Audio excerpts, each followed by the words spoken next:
Bien-aimés dans le Seigneur, bonjour, je suis Carlos Rekandé pour 5 minutes avec Jésus-Christ. Le thème que nous abordons aujourd'hui est les implications d'aimer Dieu. Les implications d'aimer Dieu.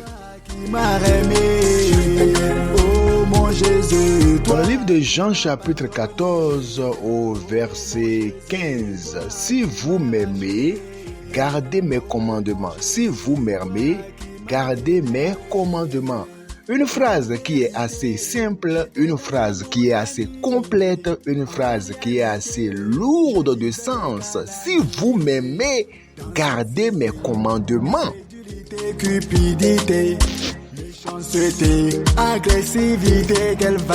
Bien-aimés dans le Seigneur, lorsqu'on parle d'aimer le Seigneur, nombreux sont ceux-là qui crient « Oh, j'aime Dieu, j'aime le Seigneur, j'aime Jésus, oh, j'aime le Seigneur, j'aime Dieu » et qui ne font que crier qu'ils aiment le Seigneur, mais qui cependant néglige les implications du fait d'aimer Dieu. Lorsque quelqu'un dit qu'il aime Dieu, quelles sont les implications? Qu'est-ce qu'on devrait voir en la personne pour savoir que cette personne aime réellement Dieu? Il y a des personnes dans ce monde qui, pour leur démontrer votre amour, il suffit de leur donner de l'argent. Et c'est lorsqu'on leur donne de l'argent qu'ils reconnaissent qu'on les aime. Il y a d'autres, c'est lorsqu'on leur offre des biens matériels qu'ils peuvent dire oui, cette personne m'aime. Mais Dieu nous a clairement dit, Jésus nous a clairement dit les implications, les preuves. Quand quelqu'un dit qu'il l'aime, eh bien, ce qu'on doit observer, voir en la personne, ce qu'on doit voir en la personne pour croire qu'effectivement cette personne aime Dieu.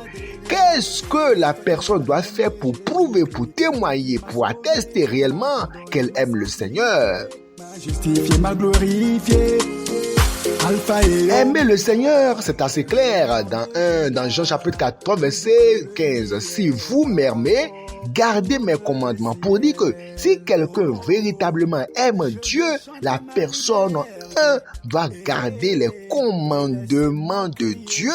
Garder les commandements de Dieu. Notre liberté, garder les commandements de Dieu revient d'abord à connaître ses commandements. Vous ne pouvez pas garder les commandements de Dieu si vous ne connaissez pas ses commandements, si vous ne connaissez pas ce que Dieu aime et ce que Dieu n'aime pas, si vous ne méditez pas la parole de Dieu, si vous ne sondez pas les Écritures, si vous n'écoutez pas la parole de Dieu. Comment pourrez-vous connaître les pensées de Dieu si vous ne méditez pas sa parole, si vous êtes séparé de la parole? Il va donc sans dire que lorsqu'on aime Dieu, le premier pas, c'est qu'on a du plaisir à écouter sa parole, du plaisir à écouter ses instructions. Aussi sommes-nous prêts à défendre ce salut.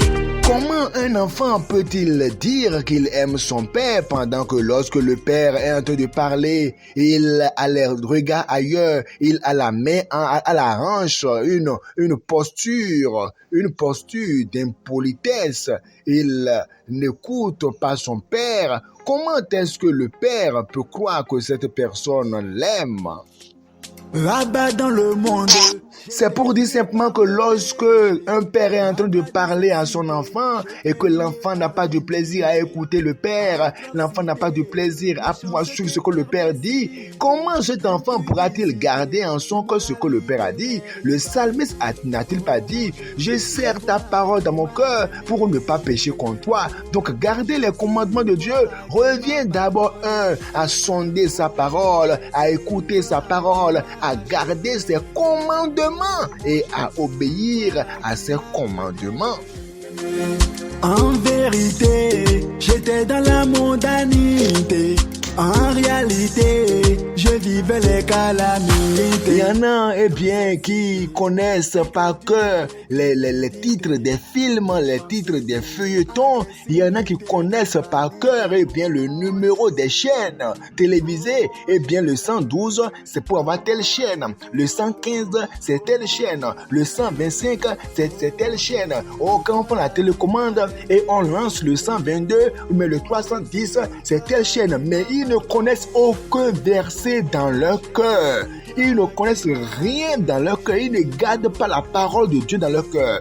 Oh, le Seigneur a dit, je serre ta parole dans mon cœur pour ne pas pécher contre toi. Lorsque quelqu'un dit qu'il aime Dieu, la preuve par excellence, c'est lorsqu'il écoute la parole de Dieu, il sonde la parole de Dieu et il garde la parole dans son cœur.